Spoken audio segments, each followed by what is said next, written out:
এখন যেহেতু কোচিং লাইনে এসেছি, আমার যেটা ইচ্ছা যে আমাদের ব্যাটসম্যানরা প্রত্যেক সেকেন্ড ইনিংসেই বড় বড় রান করবে। দেখেন, যার যার ব্যক্তিগত মতামত দিতেই পারে, এটা নিয়ে আমার কোনো বলার কিছু নাই। অবশ্যই প্রত্যেকটা মানুষেরই একটা স্বপ্ন থাকে। যেহেতু আমি ক্রিকেট খেলা শেষ হওয়ার পরে আমার সেকেন্ড লাইফটা আমি বেছে নেওয়ার চিন্তা করেছিলাম যে ক্রিকেট কোচ হব। যেহেতু আমার লাইফে আমি অনেকগুলো ভালো ইনিংস আছে এবং খারাপ ইনিংসও আছে, তো এই জিনিসগুলো আমি শেয়ার করতে চাই। এই কারণেই আসলে আমি কোচিংয়ে আসতে চেয়েছি। 3 বছর আগে যখন একটা অপরচুনিটি এসেছিল লেভেল 3 কোচিং কোর্স হবে আবুধাবিতে, তো বুলুল ভাই আমাকে ফোন দিয়ে বলেছিলেন যে লেভেল 3 একটা কোর্স হবে, তুই চলে আয়। তো আমি নিজের খরচেই গেলাম এবং লেভেল 3 কোচিং কোর্সটা করলাম। তো লাস্ট 2 বছর ধরে আসলে আমি রংপুর রাইডার্স আমাকে একটা বড় ব্রেক দিয়েছে গ্লোবাল T20 টুর্নামেন্টে কাজ করার। সেখানে আমরা গিয়ে চ্যাম্পিয়ন হলাম। তারপর তো BPL, ঢাকা প্রিমিয়ার লিগ, মেয়েদের ঢাকা প্রিমিয়ার লিগে গুলশান ইউথের হয়ে কাজ করেছি এবং কয়েকটা একাডেমিতেও কোচিং করিয়েছি। তার মাঝে মাঝে আবার আমি ক্রিকেটও খেলতাম। আসলে আমি খেলাটা এত লাভ করি, আমি ছাড়তে পারছিলাম না। তো ইংল্যান্ডে আমি লাস্ট 2 বছর ক্রিকেটও খেলেছি। তো আমি সবারই একটা মানুষের স্বপ্ন থাকে যে বাংলাদেশের হয়ে কাজ করার। তো যেহেতু আমি ক্রিকেটের মানুষ, আমার একটা অপরচুনিটি এসেছে। আজ ক্রিকেট বোর্ড আমাকে একটা অপরচুনিটি করে দিয়েছে আয়ারল্যান্ড সিরিজে কাজ করার। তো টিমটাকে দেখতে চাই অবশ্যই। যখন খেলতাম তখনও দেখতাম যে একটা ভালো জায়গায় ওয়ার্ল্ড চ্যাম্পিয়ন হব, ভালো কিছু করব। তো এখন যেহেতু কোচিং লাইনে এসেছি, আমার যেটা ইচ্ছা যে আমাদের ব্যাটসম্যানরা প্রত্যেক সেকেন্ড ইনিংসেই বড় বড় রান করবে, এটাই আমার ইচ্ছা। এবং কারণ আমাদের যেই টিম, যেই প্লেয়ার, সবাই কিন্তু খুব ট্যালেন্টেড এবং আপনার এক্সাইটিং ক্রিকেটার, পারফর্মার। সবাই কিন্তু পারফর্ম করে হয়তোবা 2 ম্যাচ 3 ম্যাচ পরই। তো সেটাই কিভাবে ধারাবাহিকভাবে আমি করতে পারিনি আমার লাইফে, কিন্তু তারা কিভাবে করবে সেই জিনিসটাই আমি শেয়ার করার চেষ্টা করব এই সিরিজটা। দেখেন, প্লেয়ার হিসাবে ঢুকলে বেশি প্রেশার, কারণ আপনার পারফর্ম করতে হবে। সবাই পুরা 18 কোটি মানুষের সামনে আপনার ব্যাটিং বোলিংয়ের পারফরমেন্সটা জাজ করে। কোচের পারফরমেন্সটা আসলে টিম রেজাল্ট না করলে তখন হয়তো বা কোচের জাজমেন্টটা আসে যে আসলে টিম ভালো করছে না, এই কোচ ভালো না। কিন্তু ওই ম্যাচে কিন্তু কোচের আসলে কিছু করার থাকে না। প্লেয়ারদের আপনি হয়তো বা বলে দিতে পারবেন এই সিচুয়েশন এইটা ডিমান্ড করছে, এই উইকেটটা এরকম, এই বলারটা এরকম, কিন্তু কাজ করার কাজটা কিন্তু যারা খেলবে তারা। তো কোচের প্রেশারটা আমি মনে করি যে কম।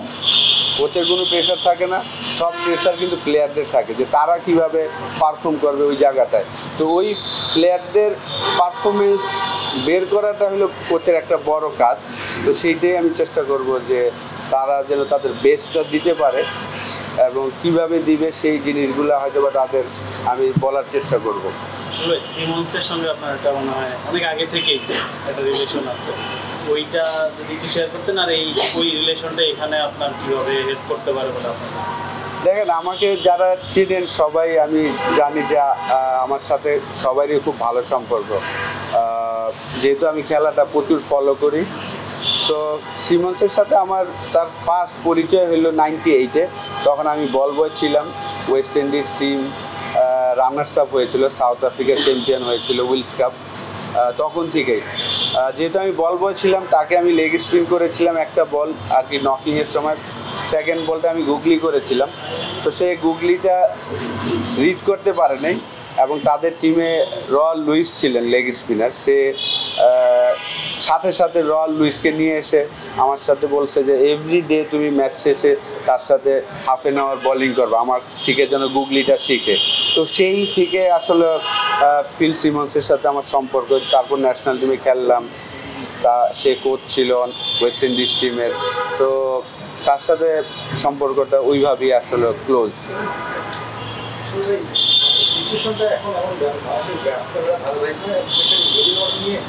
অনেক বেশি কথা হয়,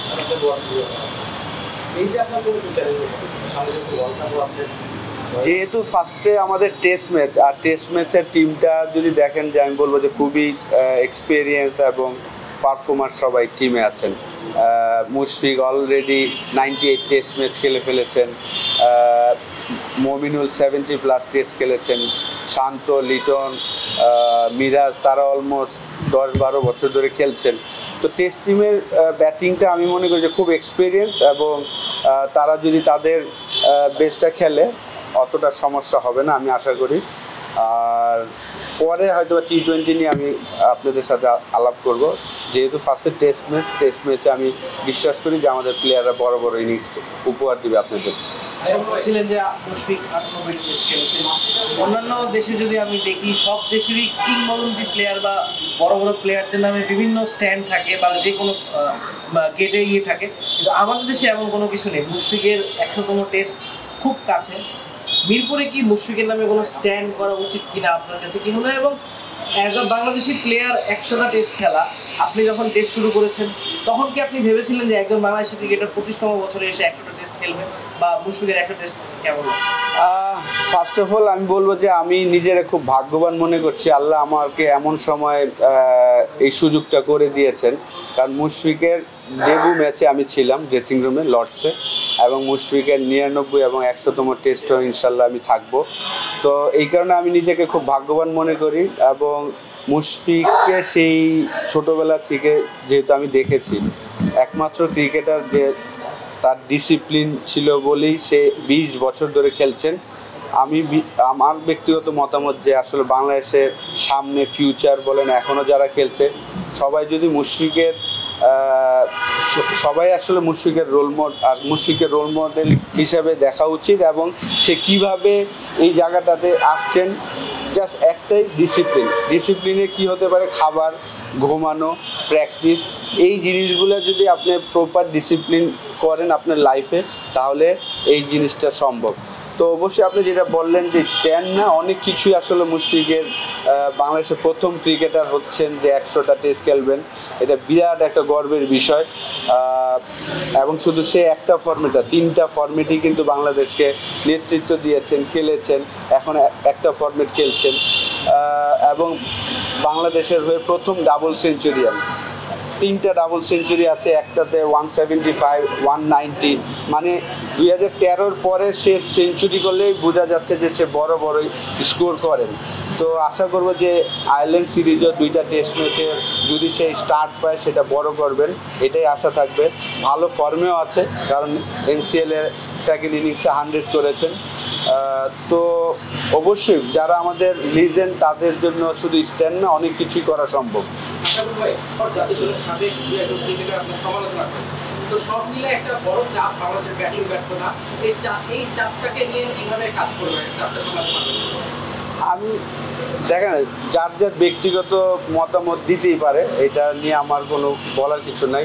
কারণ তার সাথে সে আমার আন্ডারই খেলেছেন আমি যখন ক্যাপ্টেন ছিলাম, এবং সে মানুষ হিসাবে ভালো, এটা আমি জানি। ওইটা বিষয় নিয়ে আমার কোনো বলার কিছু নাই। চাপ তো থাকবে, দেখেন আপনি যে কোনো সেক্টরেই যাবেন আপনার চাপ থাকবেই। আপনি রেজাল্ট ওরিয়েন্ট কাজ করতে গেলে অবশ্যই আপনাকে চাপ সহ্য করতে হবে, এবং যেহেতু আমি 13 বছর ইন্টারন্যাশনাল ক্রিকেট খেলেছি, এই চাপ আমি অনেক সহ্য করেছি, এবং আমার লাইফে যে একটা ঘটনা হয়েছিল সেই চাপ থেকেও কিন্তু আমি ফিরে এসেছি। তো এই বিষয় নিয়ে আমি আসলে এত ওয়ারিড না।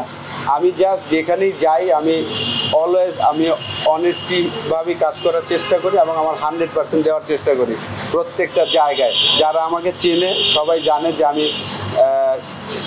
যে কোনো কাজই আমার 100% দেওয়ার চেষ্টা করি, এবং সেটাই দেওয়ার চেষ্টা করবো। আসলে মানে একটা সিরিজে যদি দেওয়া হবে চ্যালেঞ্জের জন্য, এটা তো একটা বড় চ্যালেঞ্জ।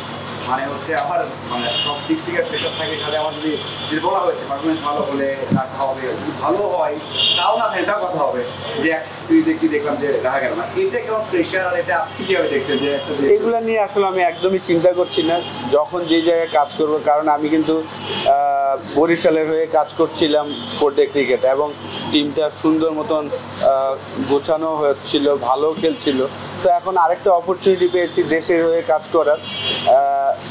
এক ম্যাচের জন্য কাজ করতে পারাটাই তো বড় বিষয়। এখন আমাকে পুরো একটা সিরিজ দিয়েছেন, তো আমি চেষ্টা করব জাস্ট যখন যেই কাজটা পাবো সেই কাজটাই যেন আমি বেস্টটা দিতে পারি, ওই লম্বা সময় করব এইসব নিয়ে আমি ওয়ারিড না। আসলে আজকে কি মানে অফিসিয়ালি দায়িত্বটা বুঝে নেওয়ার জন্য আসছে কিনা বা কথাবার্তা বলার জন্য কিছু, বা আজকে অনেকেই বেস্ট টিমের ক্রিকেট অনেকে প্র্যাকটিস করেছে, আবার আমরা আলাপ হয়েছে কিনা। আরেকটা বিষয় হচ্ছে সিলেটে আমরা লাস্ট যেভাবে করতে পেরেছি আয়ারল্যান্ডের বিপক্ষে আমাদের ম্যাচটা, মানে চ্যালেঞ্জটা কোন দিকে থেকে থাকতে পারে উইকেট দিকের জন্য? আপনি কি রিসেন্ট টাইমে দেখেছেন?